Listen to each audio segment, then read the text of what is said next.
Hey guys, welcome back to the channel. Friends, ఈరోజు నేను tiffin అయితే చేస్తున్నాను. సో ఇడ్లీ పిండి కానీ దోశ పిండి కానీ ఉన్నప్పుడు మనము తర్వాత రోజు చేసే రెసిపీ అనమాట ఇది, గుంత పొంగనాలు. సో ఇవన్నీ కూడా డైరెక్ట్గా పిండిలో కలిపి చేస్తూ ఉంటారు చాలామంది. సో మేమైతే మా సైడ్ ఇలా కొంచెం ఫ్రై చేస్తాము.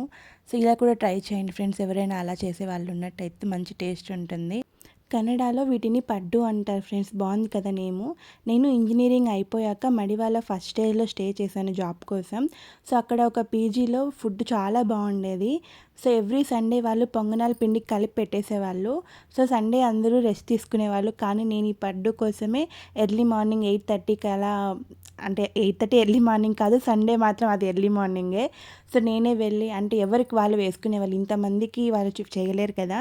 సో పిండి కలిపి పెట్టేసేవాళ్ళు. ఒక 2 స్టవ్స్ ఉండేవి, మేమే వెళ్ళి చేసుకొని తినేవాళ్ళం. సో ఆ మెమరీస్ అన్నీ గుర్తొచ్చాయి చేస్తుంటే.